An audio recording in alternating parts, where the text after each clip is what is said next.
성경 말씀 요한복음 4장 46절에서 54절입니다. 예수께서 다시 갈릴리 가나에 이르시니 전에 물로 포도주를 만드신 곳이라.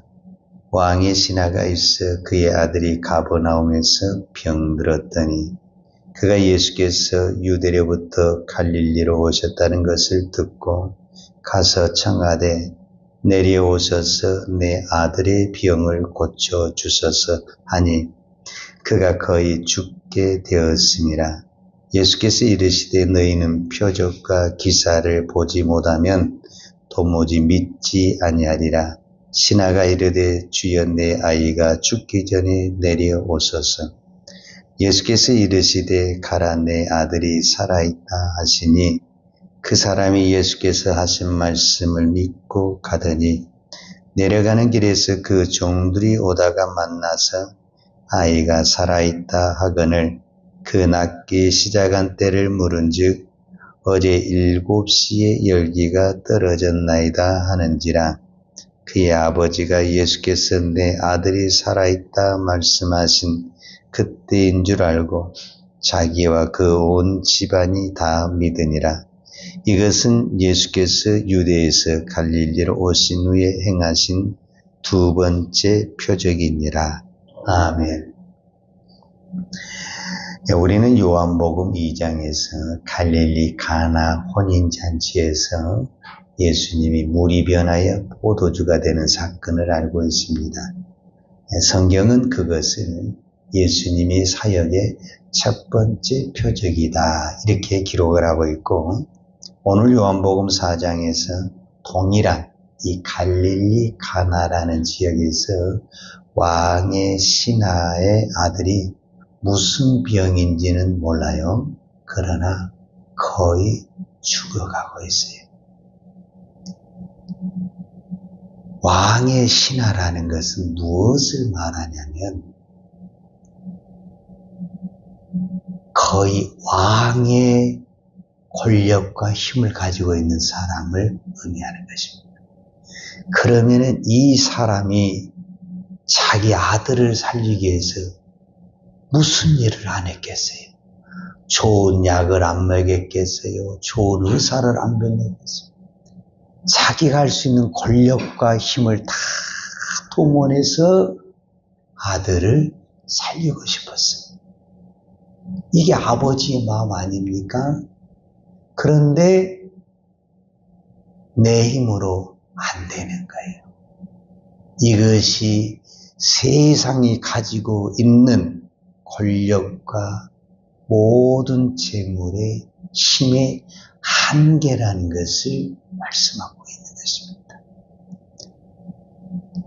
그래서 이 왕의 신하가 어떻게 하면 아들을 살릴까?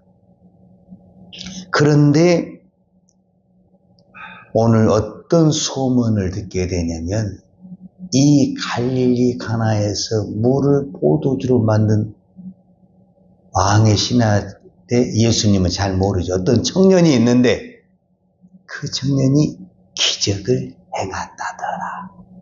오늘 성경에서는 표적과 기사로 나와요. 어떤 능력이 나타났다라는 거죠. 그거 하나 바라보고 예수님에게 찾아온 것입니다. 그러니까 이 사람은 죽을 때까지 예수님에게 안 올 사람인데 누구 때문에? 아들이 병들어서 죽기 때문에 아들을 살리겠다는데 지금 내 체면이 문제가 있고 무슨 권력이 무슨 의미가 있습니까? 다 내려놓고 아들만 살릴 수 있다면 아버지로서 무슨 일을 못하겠습니까? 그 심정으로 이제 와서 내 아들의 병을 고쳐주소서. 47절에 보면 그가 예수께서 유대로부터 갈릴리로 오셨다는 것을 듣고 가서 청하되 내려오셔서 내 아들의 병을 고쳐주소서 하니 그가 거의 죽게 되었습니다. 지금 아들이 거의 죽어가고 있다라는 거예요. 그 아들이 죽어가고 있는 그 모습을 본 아버지의 마음이 얼마나 아프겠어요. 그러니까 다른 자기 밑에 그렇게 신하들이 많이 있는데도 못 보내는 거예요. 자기가 직접 와서 청하게 돼. 예수께서 이르시되 너희는 표적과 기사를 보지 못하면 도무지 믿지 아니하리라. 이 왕의 신하가 예수님에게 찾아온 것은 예수님을 믿어서 찾아온 것 아닙니다. 예수님에게 표적과 기사가 나타난다고 하니까 그거 바라보고 찾아온 거죠. 자, 그래서 오늘은 믿음에 대해서 다시 한번 정리하는 시간을 갖도록 하겠습니다. 우리가 예수님을 믿을 때, 내가 예수님을 믿을 때 다 사람마다 환경과 여건이 다르거든요. 그런데 오늘 이 사건은 어찌됐든 그 왕의 신하의 아들이 병의 들무로 말미암아 이 병 때문에 예수님에게 찾아왔고 또 이 병이 나음으로 온 가족이 믿었다. 이렇게 표현이 되어 있어요. 그러면은 이제 우리가 흔히 말하는 표적이 먼저냐, 그 다음에 하나님의 말씀, 예수님의 말씀이 먼저냐, 이제 우리가 이렇게 진단을 할 수가 있습니다. 자, 표적을 보고 믿는 믿음의 사람이 있을 수 있고, 또 표적은 아무것도 없어요. 그냥 말씀만 듣고 믿는 믿음이 있어요. 근데 모든 사람이라고 표현하기는 좀 그렇지만 대체적으로 모든 사람들은 무엇을 원하냐면은 뭔가 보고 믿기를 원해요. 아무것도 없는데 어떻게 믿어? 어떻게 그 말을 믿어? 우리 이렇게 말을 많이 하잖아요. 그러는 것처럼 뭔가 보여야만이 믿어지기를 원하는 거거든요. 그런데 예수님이 이 두 번째 사건을 통해서 우리에게 말씀하신 것이 뭐냐면은 분명히 왕의 신하의 아들의 병이 고쳐지긴 고쳐졌어요. 이거는 우리가 죽을 병이 살아났으니까 이것은 하나의 분명히 표적이고 기적이 맞아요. 그런데 이 표적과 기적이 말씀보다 앞에 있느냐 뒤에 있느냐는 굉장한 차이가 있습니다. 그러니까 내가 똑같이 예수를 믿는데 그 예수를 믿는 믿음이 표적이 앞에 있는 믿음과 말씀이 앞에 있는 믿음은 하늘과 땅 차이로 다를 수 있다라는 거예요. 여러분, 말씀을 믿고 나가면 표적이 따라와요. 그렇습니까? 안 그렇습니까? 말씀이 능력이잖아요. 말씀이 기적이잖아요. 그러니까 말씀을 따라가는 그 모든 곳에서는 그 말씀 자체가 능력이기 때문에 가는 곳곳마다 말씀이 가는 곳에는 능력이 나타나고 기적이 나타나는 거예요. 그래서 우리가 흔히 그냥 말씀을 따라가야 된다, 말씀을 믿어야 된다, 잔소리처럼 들리지만은 이게 정석입니다. 이게 정석. 근데 말씀을 따라갈 때 표적은 보이지 않아요. 따라간 다음에 표적이 보여요. 따라간 다음에. 그래서 이게 첫 발이 굉장히 어려운 거거든요. 그런데 오늘 왕의 신하를 고칠 때는 표적이 먼저 나타난 게 아니라 아들은 집에 있어요. 왕의 신하의 아들은 집에 있어요.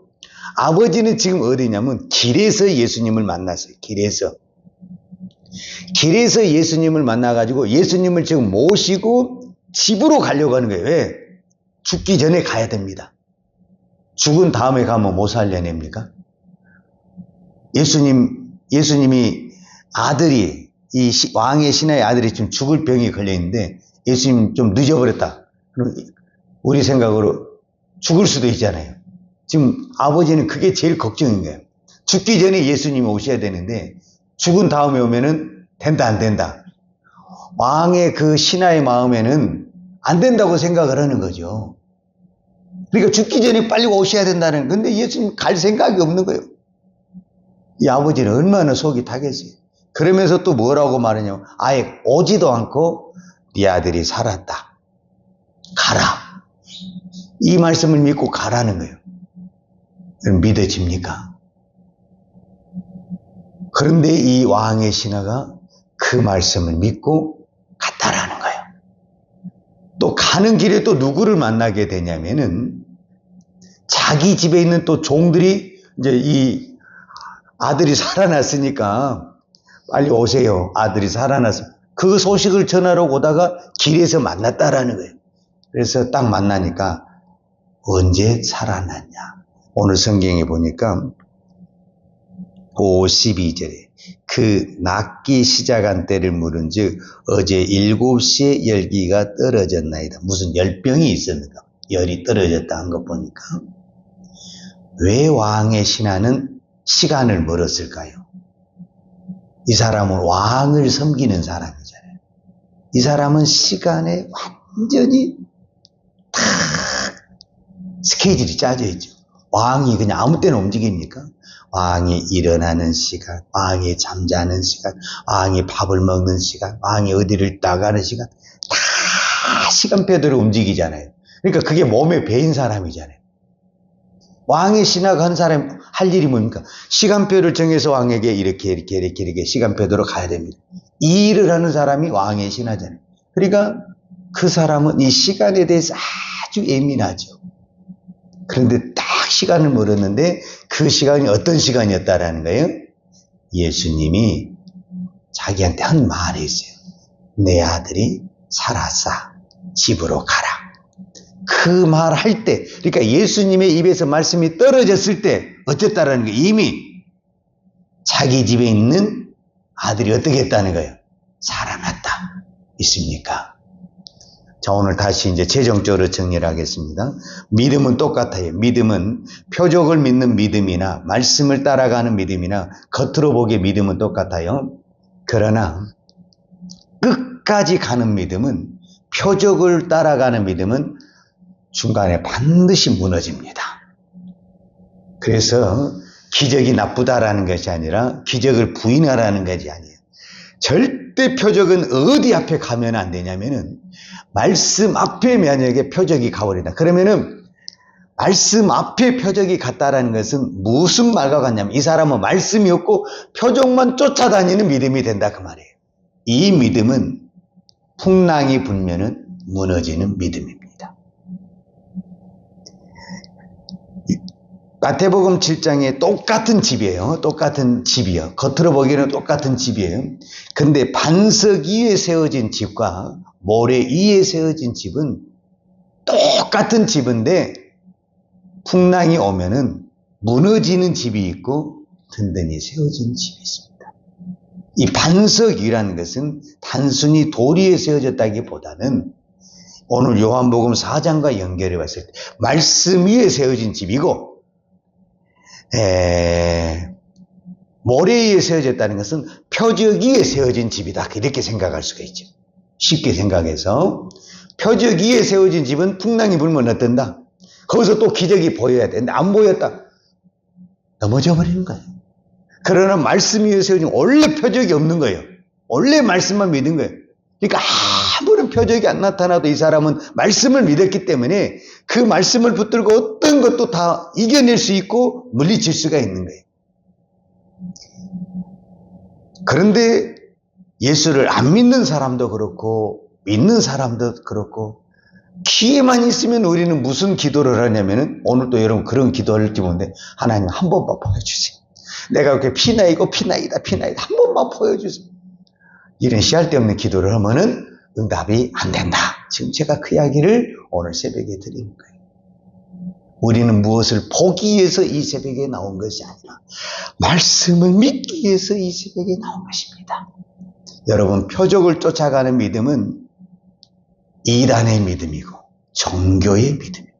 그 믿음은 반드시 병들게 돼 있고 넘어지게 돼 있고 끝까지 가지 못합니다.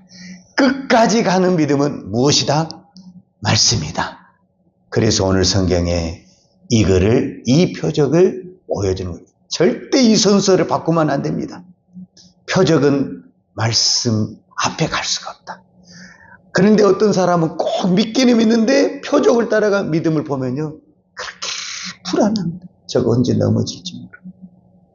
말씀을 따라가는 믿음은 풍랑이 불어도 불안하지 않습니다. 왜? 말씀은 변하지 않습니다. 말씀은 요동하지 않습니다. 그리고 말씀은 모든 것을 이깁니다. 병만 고칩니까? 말씀은 풍랑도 잔잔하게 합니다. 죽은 자도 살려내는 것입니다. 말씀은 하늘문을 여는 것입니다. 말씀은 하나님의 약속이요, 말씀 자체가 하나님이십니다. 왜 우리가 말씀을 붙들어야 하는지 아십니까? 말씀 자체가 요한복음 1장 1절에 태초에 말씀이 계시니라.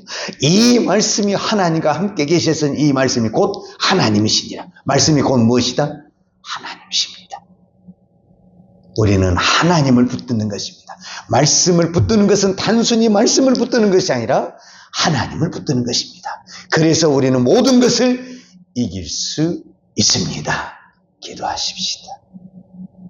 하나님, 오늘도 우리가 기도하면서 때로는 너무 답답하고 아무것도 보이지 않아서 나도 모르게 하나님 보기를 원합니다. 보여주세요. 이런 연약하고 부족한 기도를 드릴 때가 있습니다. 그러나 주님은 여전히 내가 어떤 상황에 있든지 말씀을 믿으라, 말씀을 붙잡으라, 말씀을 따라가라 말씀하신 주님 감사합니다. 오늘도 나의 연약한 믿음을 붙들어 주셔서 어떤 환경 속에서 내 눈에 아무것도 보이지 않고 드러난 것이 없을지라도 내가 붙들고 있는 이 성경의 말씀을 붙들고 끝까지 따라갈 수 있는 은혜를 허락하여 주옵소서. 예수님의 이름으로 기도하였습니다. 아멘. 요한은 내게 복을 주시고 너를 지키시기로 원하며 요한은 걸글로 내게 비추사 은혜 베푸시기로 원하며 요한은 걸글을 내게로 향하여 드사 평강 주시기를 원하노라. 이제는 나 같은 죄인을 위하여 십자가에 돌아가신 우리 주 예수 그리스도의 은혜와 아버지 하나님의 그 크신 사랑과 성령의 풍성한 은혜가 오늘도 오직 말씀만 붙들고 따라가기를 원하는 사랑하는 주의 종들 머리머리 예와 이 나라 이 민족과 한국 교회에 온 열방의 이 생명의 복음을 증가하는 선교사님들 예와 사랑하는 주의 자녀들 머리에 이제부터 영원토록 함께 있을지어다. 아멘.